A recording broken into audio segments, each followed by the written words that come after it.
बिस्मिल्लाहिर्रहमानिर्रहीम।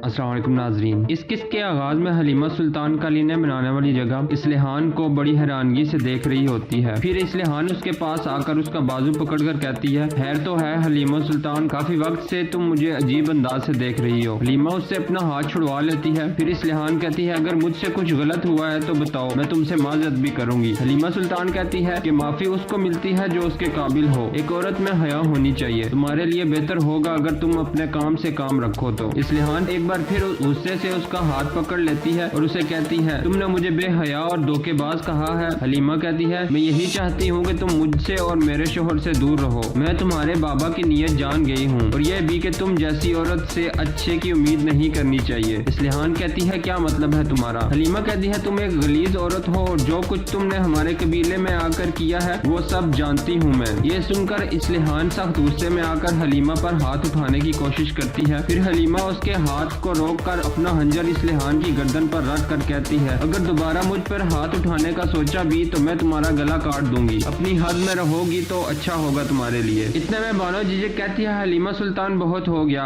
अब इसको छोड़ दें। हलीमा सुल्तान हंजर हटा लेती है। इस्लिहान जाते हुए कहती है, मैं तुम्हारी जिंदगी जहन्नम बना दूंगी, और फिर अपनी दुकान पर जाकर चीजें उठाकर फेंकना शुरू कर देती है। इतने में चोलपन उधर आकर कहती है, अपने आप को संभालो। इस्लिहान कहती है, उसने सबके सामने मेरी बेइज्जती की है। चोलपन कहती है, उसने अपनी औकात दिखाई है। इस्लिहान कहती है, मैं उसको तबाह कर दूंगी, इसका बदला चुकाना पड़ेगा उसे। दूसरी तरफ हमसाया कबीलों के सरदार हल्ली बाजार के मेहमान खाने में पहुंच चुके होते हैं। अर्तुगरुल उन्हें सलाम करके खुश आमदीद कहता है और बैठने को कहता है। फिर अर्तुगरुल सबको मुहातिब करके कहता है, ये सब कुछ हमारे पाक परवरदिगार ने मुमकिन बनाया है। इस मुलाकात का मकसद आपस के इत्तेहाद को मजबूत बनाना है। औज खान के बहादुर सरदारों, हम आज इंसाफ कायम करने के लिए इकट्ठे हुए हैं। ये सुनकर एक सरदार कहता है, अल्लाह हमारे इत्तेहाद को कायम रखे। फिर दूसरा सरदार कहता है, इन जमीनों पर ये पहली फतह आप लाए हैं, अल्लाह ऐसी मजीद फतूहात से हमें नवाजे। फिर अर्तुगरुल कहता है कि अब वक्त आ गया है कि हम इन जमीनों पर पाक जंगें लड़कर कुफर और फितने को फैलने से रोकें। अब हम सबको इकट्ठे होने का वक्त है। इतने में सादुद्दीन कोपैक अपने सिपाहियों के साथ वहाँ आ जाता है। सब सरदार खड़े हो जाते हैं। फिर सादुद्दीन कोपैक कहता है, हम जान गए हैं कि अर्तुगरुल की नीयत क्या है। फतह हासिल करके किसी को अपनी औकात नहीं भूलनी चाहिए और ना ही उसे रियासत के अंदर रियासत बनाने की कोशिश करनी चाहिए, और जो ऐसा करने का सोच भी ले वो हमसे बच नहीं सकता। अर्तुगरुल कहता है, अमीर सादुद्दीन, आप ऐसी बकवास करके हमारी मुलाकात में रुकावट नहीं डाल सकते। सादुद्दीन कहता है, ये कहने वाले तुम कौन होते हो? मैं यहाँ सुल्तान का फरमान लेकर आया हूँ जो उन्होंने हल्ली बाजार की फतह होने पे भेजा है। मैं ये पैगाम जल्द से जल्द तुम्हारे पास लाने की खातिर यहाँ आया, लेकिन आगे क्या देख रहा हूँ कि तुम हमसाया कबीलों के सरदारान के साथ मिलकर हुक्मरानी के पीछे पड़े हो। तुमने अपनी हद को अबूर किया है, ऐसे करने की जुर्रत कैसे कर सकते हो तुम? अर्तुगरुल उसे कोई जवाब नहीं देता। फिर कोपैक कहता है, ये फरमान लेना सिर्फ अब्दाल का हक है। जो रियासत से बगावत करके नई रियासत बनाने का सोचे वो सिर्फ सजा का मुस्तहिक है। फिर वो दूसरे सरदारों को मुहातिब करके कहता है, तुम लोगों ने इस मुलाकात में शिरकत क्यों की जबकि जानदार सरदार इसमें शामिल नहीं हुए? तुम लोगों ने रियासत के साथ गद्दारी की है, शर्म आनी चाहिए तुम लोगों को। फिर अर्तुगरुल कहता है, मैं सुलेमान शाह का बेटा अर्तुगरुल ये हल्फन कहता हूँ कि जैसे हमें इस्लाम ने सिखाया है कि अपने हुक्मरान के सामने पीठ न फेरो, मैं इस पर अमल कर रहा हूँ और न अपने हक को पाने से पीछे हटूंगा। हमने अपने दिल पाक सफर पर लगा दिए हैं जैसे अल्लाह का हुक्म है, और इस पाक मकसद के लिए हमने अपने जानो माल को कुर्बान किया है। तुम हमें अपने मकसद से हटाने की कोशिश न करो जैसे तुम इससे पहले करते रहे हो। इस बार तुम जिन लोगों का सहारा ले रहे हो वो तुम्हें मुझसे नहीं बचा पाएंगे। फिर सादुद्दीन ये कहकर वहाँ से चला जाता है कि मैं वापस आऊंगा और अपने साथ तुम्हारा खौफनाक अंजाम लाऊंगा। उसके जाने के बाद हमसाया कबीलों के सरदार भी वहाँ से चले जाते हैं। दूसरी तरफ सोने की कान पे हमला हो जाता है, कुछ सिपाही शहीद हो जाते हैं। इतने में ओराल का भेजा हुआ डाकू काराबोंगलस अपने आदमियों के साथ सामने आ जाता है और लड़ाई शुरू हो जाती है। फिर हकीम आर्तुग कहते हैं कि कोपैक ने आपको दूसरे सरदारों की नजर में जेर करना चाहा, मुझे लगता है उसने ओराल के साथ इत्तेहाद कर लिया है। अर्तुगरुल कहता है, हम इसका हिसाब लेंगे। मैं उस कोपैक को मार डालूंगा, चाहे इसमें मेरी जान चली जाए। इतने में एक ताजर जबरदस्ती अंदर आ जाता है और कहता है, मेरा काफिला कुस्तुन दुनिया से आ रहा था,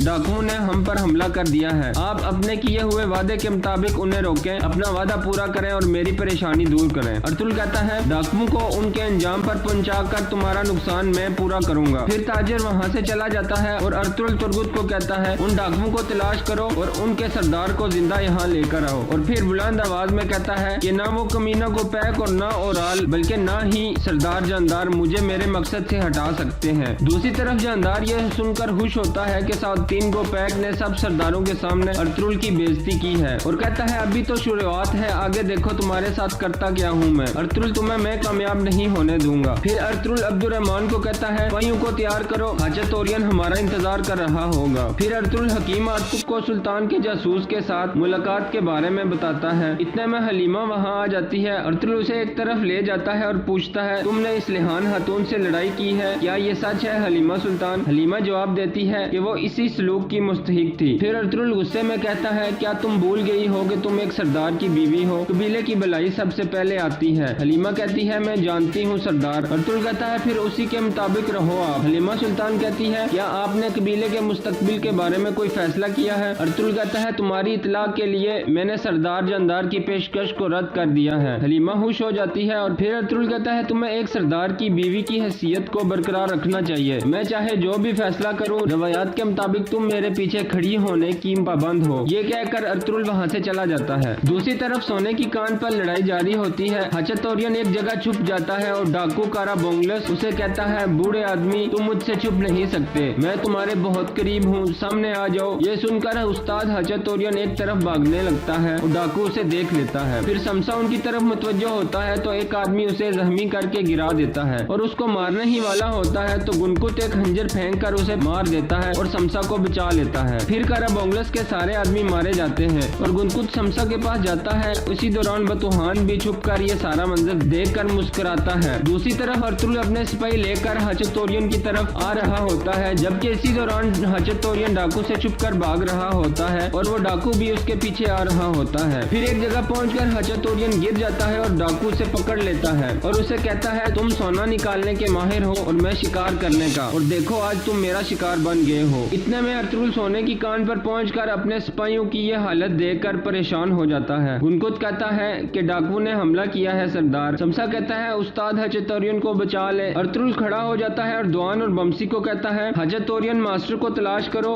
और खुद भी एक तरफ निकल जाता है। दूसरी तरफ कारा बोंगलस तलवार हाजत तोरियन की गर्दन पर रख कर कहता है, वो सोना तुम्हें नहीं बचा सकता, अब बताओ तुम्हें कौन बचाएगा। इतने में अर्तुगरुल वहाँ पहुंचकर कहता है, सुलेमान शाह का बेटा अर्तुगरुल। डाकू पीछे मुड़कर देखता है तो अर्तुगरुल तीर चला देता है जो उसकी गर्दन के आर पार हो जाता है। इस तरह वो डाकू उधर ही गिरकर अपने अंजाम को पहुंच जाता है। इसके बाद कराचेसर किले में गवर्नर का कमांडर वसोलियस नक्शे का मुताला कर रहा होता है तो गवर्नर उसे कहता है, ये हमारी खुशकिस्मती है कि हल्ली बाजार अब सलेबियों के हाथ में नहीं रहा, लेकिन मुझे लगता है कि अर्तुगरुल अब उनसे भी बड़ा खतरा है हमारे लिए। वसोलियस कहता है, सलेबियों को हराना एक बड़ा काम था, लेकिन अर्तुगरुल को हराना हमारे लिए आसान है। गवर्नर हैरान होकर कहता है, वो कैसे? वसोलियस कहता है, तुर्कों की सबसे बड़ी कमजोरी ये है कि वो एक दूसरे से हसद करते हैं। अर्तुगरुल ने हल्ली बाजार फतह कर लिया है, जिसकी वजह से हमसाया कबीले बेचैन हैं और उनके सरदारों में से एक हमारा दामाद ओराल भी है। गवर्नर कहता है, उसका नाम मत लो क्योंकि वो एक अच्छा जंगजू नहीं। वसोलियस कहता है, ओराल हमारा बड़ा हथियार है क्योंकि उसने साउद्दीन को पैक के साथ भी इत्तेहाद किया हुआ है। गवर्नर पूछता है, मुझे अपने मंसूबे के बारे में बताओ जरा। वसोलियस कहता है, हमारा हदफ अर्तुगरुल नहीं बल्कि तमाम तुर्क कबीले हैं, हम उन सब को तबाह कर देंगे और अपनी जमीनें वापस ले लेंगे। सुल्तान अलाउद्दीन एक तरफ मंगोलों के साथ जंग में मसरूफ है तो दूसरी तरफ इन जमीनों पर वो कभी जंग नहीं चाहेगा। इस बात का फायदा उठाकर यहाँ हम जंग छेड़ेंगे। गवर्नर कहता है, कैसे? वसोलियस कहता है, हम तुर्कों को आपस में लड़ाएंगे, फिर वो हमसे मदद मांगेंगे और हमारी मदद उनको इख्तिताम पजीर कर देगी। गवर्नर उसकी पेशानी को बोसा देता है और कहता है, तुम्हारी जहानत पर मुझे नाज है,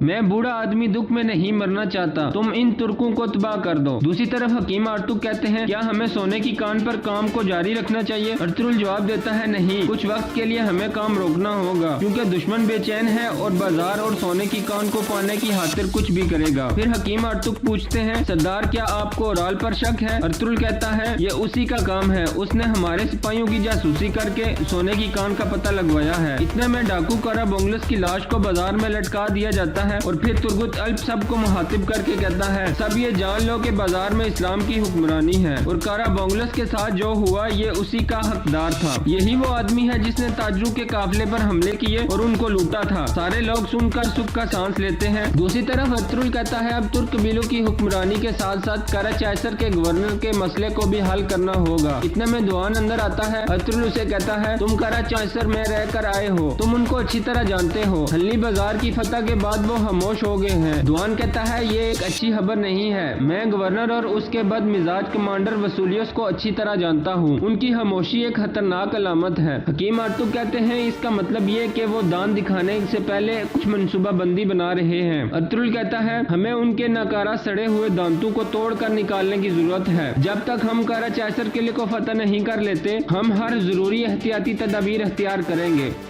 और यहाँ इस किस्त का इख्तिताम हो जाता है।